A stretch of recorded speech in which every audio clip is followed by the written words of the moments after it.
Hi, my name is Arlisha and welcome to my eye drawing class. We're going to be covering the building blocks for drawing realistic eyes. In this class, we're going to be breaking down all of the parts of the eye and covering them in detail, as well as how all of those parts fit together. And by the time we get to the class project, you're going to have all the pieces you need to sketch out your very own pair of realistic eyes. So if you're ready to unlock the secrets for drawing realistic eyes, let's go ahead and get started. Talking about how all the different parts of the eye fit together, we're going to define what those parts are. All of the images that you see in this class are Google images that I just searched for maybe male eye, female eye, or eyes of different ethnicity that I thought would be useful in this class. So all the images that you see are from Google. I've chosen this one as kind of a base to get us started here because I think it encaptures well all of the different parts we're going to be talking about. So what I'm going to be doing, I'm going to be working on top of this image. I'm going to be doing this digitally, but you're more than welcome to just grab a piece of paper and sketch along. We'll be doing some more pencil traditional sketches a little bit later. To work on top of this image, I'm going to lower the opacity here and also change it to grayscale. I've created this color key here so we'll be able to see the different parts of the eye a little bit easier. So we're going to start with the eye socket, and you're going to think of this entire area here. So this is basically that hole in the skull where the eyeball sits. Next, we're going to move on to the eyeball, and I'm just going to focus on the parts of the eyeball that are visible currently. We'll talk more about that a little bit later, but this is going to be very important in making your eyes look more realistic, is showing this here. For the tear ducts, well, technically this might be the only part that's technically considered a tear duct. I'm going to include this other side as well, as it's kind of a duct for tears, right? I don't know. Anyway, I'm going to call these two areas the tear ducts. For the eyelids, we're going to have our upper lid and our lower lid.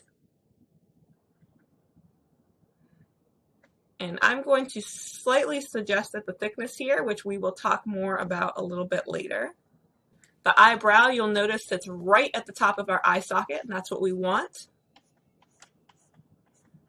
The brow actually helps to define where the top of the socket is because it's going to sit on that high ridge of the socket there. And the last piece we're going to be focusing on is the crease of the eye. Now we're going to be going into more of these in more detail, but I just wanted to give you a quick overview of all those individual parts before we jump in. So these are the three basic parts that are going to affect your drawing of eyes. This white area being the sclera. And then of course these two you'll probably know. We've got the iris and the pupil.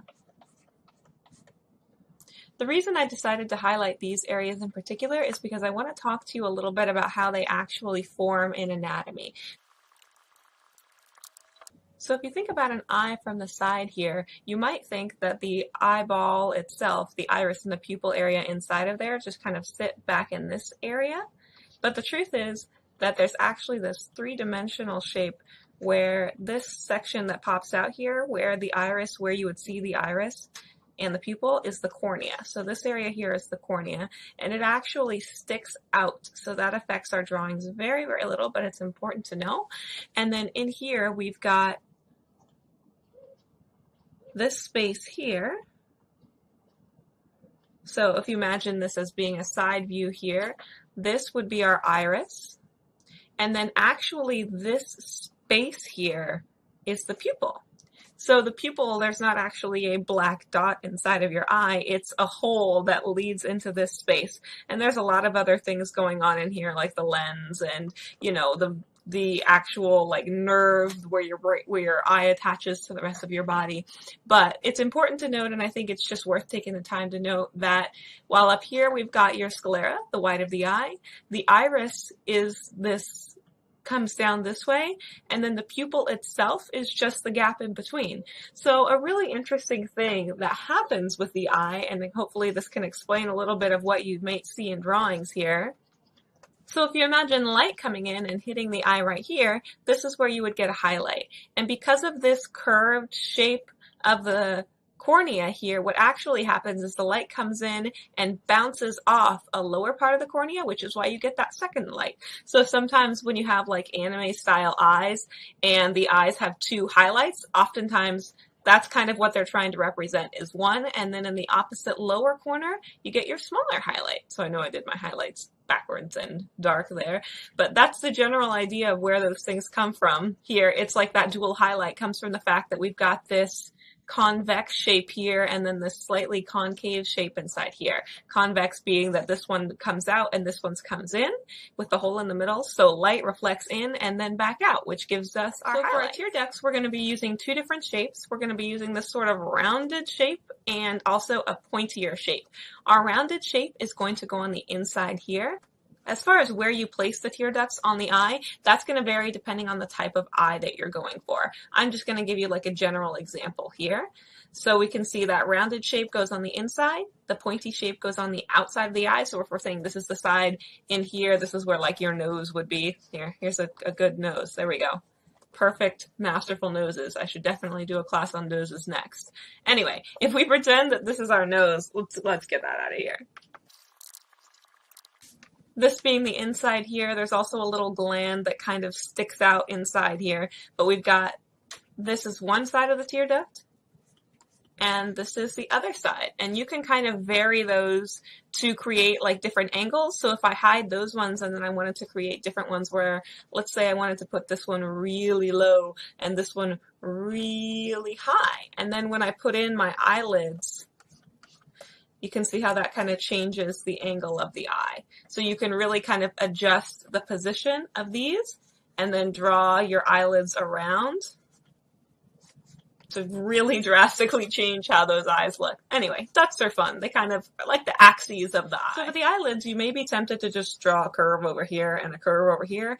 And while that's kind of accurate, there are a lot more interesting ways to portray and anatomically accurate ways to portray this. So what you want to kind of thinking of the eyeball like we talked about earlier as a 3D shape, what you want to do is think about this kind of hugging the curve of the eye. So as we come around, it's like hugging that curved shape of the eye on both sides. So we'll do that first. I'm just going to hug that curvy shape. And you can see the eyelid actually covers quite a lot of the eye. And you want to think about how a normal eye that's not exaggerated or surprised or anything like that, you can see a lot of the iris. So that's what we're doing. And you can see we've covered a lot of our eyeball shape here. And that's kind of what the normal eyelid will do. And another thing that's important is that the eyelids are not just flat lines. They actually have a thickness to them. Depending on the angle that you're looking from, you're going to get this thickness to the eyelid, and I actually really like it on the bottom too. So we can kind of think of, this is like a thicker portion of the eyelid here, and this is kind of coming out here. And one thing that's important to note, we'll talk about eyelashes here too. Eyelashes don't come out of, say, up here, above that thickness of the eyelid. They actually come out from within that thickness. So if I was drawing eyelashes, they would come out this way. And you could just draw all of your eyelashes going out in one direction, but if you're going for accuracy, it's good to kind of do like a back and forth crisscross motion, something like this, that overlaps and goes back and forth. Well, obviously not all bunched together, but kind of in a line, back and forth like that for your eyelashes. And of course, eyelashes are much denser on the top and more sparse on the bottom. I personally am not a huge fan of eyelashes. I sometimes omit them or just hint at them in different ways. So the key parts of the eyelid here again is just going to be the inner thickness of that hugs the eyeball. And the outer thickness is going to kind of curve up. If you think about this as like a fleshy bit, it actually has some thickness to it. And we'll briefly talk about the curve of the eye and how that affects that here. And on the bottom, on the top, we're going to talk about the crease. But on the bottom here, that's kind of how you get the bags under the eyes. Because you can see the sphere of the eyeball is kind of pushing out the skin. So it doesn't just sit flat. And again, we'll talk a little bit like an eyeball from the side here. If you had that eyelid coming up and around, something like that, and then on the bottom doing the same thing, up and around, with trying to kind of focus on that thickness a little bit.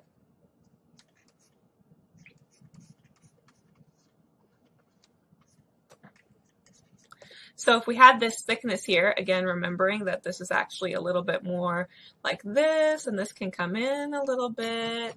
So what we're going to end up with here is, you can see there's a roundness. It's not just flat down like that. There's this roundness that's kind of like the bag of the eye, and that's where that shape comes from. Now we know what happens when the sphere of the eyeball pushes out the skin under the eye, we kind of have a better understanding of what's going to happen on top of the eye, which is going to end up creating our crease.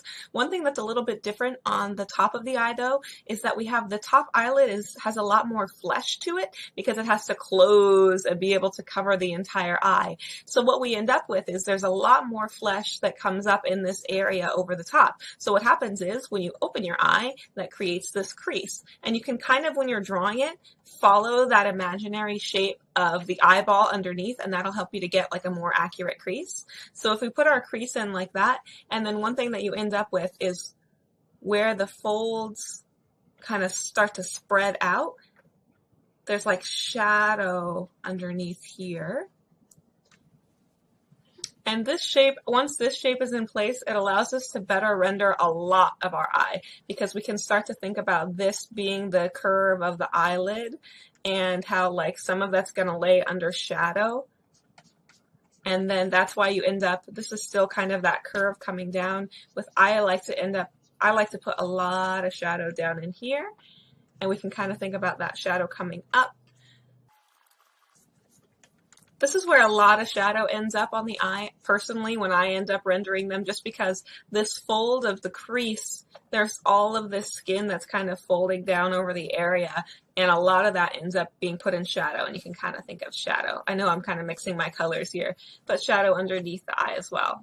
As we get closer to adding the final pieces in our eye, I went ahead and dropped in the eye socket, which technically you should do first. I always, usually when I'm drawing like a whole face together, I'll drop the eye socket in and then the eyeball within that, and that helps me to build my pieces a bit better. But now we're moving on to the eyebrow. So what I want to think of with the eyebrow is I want to come straight up from this duct and straight up from this duct, and then we already have our guidelines in place. So if we go straight up from here, we end up around there, and straight up from here, we end up around there. And then really all we have to do is basically follow the line of the socket. So when you think about the pieces in that way, it makes it a lot easier to put this in. So I'm going to block this shape in first, and you can decide how arched you want your brows to be. I'm going to bring my arch up a little bit higher actually than that line I put down. So you can see this would be that high part of the brow. So if you know anything about like makeup or anything, this is often a highlight area. So we're going to leave that blank and then just have our brow shape following, other than that, following this back.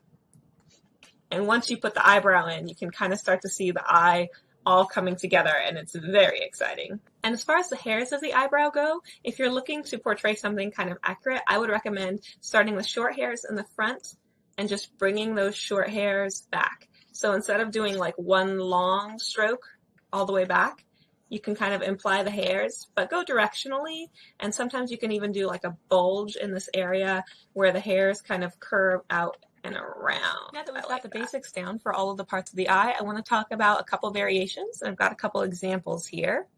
So I'm going to go ahead and hide our original sketch, and we're just going to go ahead and work straight with the black pencil, and I'm just going to show you some examples of variation. So what I wanted to show you in this eye here is this heavy eyelid here. So we can see this heavy shape where the eyelid comes, and you can see a lot of that flesh hanging over. And this eye is also turned at a slight angle, so it changes what we see. So I want to show you a little bit how to represent that. We're also going to talk about this more Asian Eastern style eye with a monolid. So what we have here is there's no crease in the eye. So what happens is the eyelid just kind of all folds down in one piece, as opposed to going in and then out like this eye here. And once you understand what those parts actually are and what's actually happening, it's a lot easier to represent them in a drawing. So I'm just going to go ahead and sketch out a couple examples of these eyes and how you would render that in a drawing.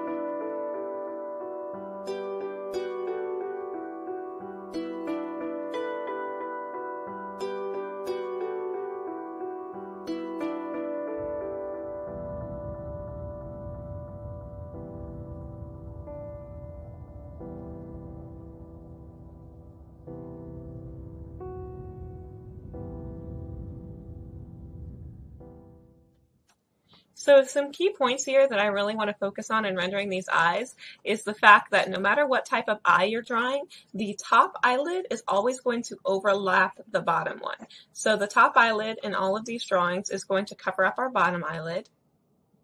And another thing that I want to talk about very briefly is shading. So while we already talked about how the crease of the eye creates this shade, as well as this shade in here is generally caused by the eye socket.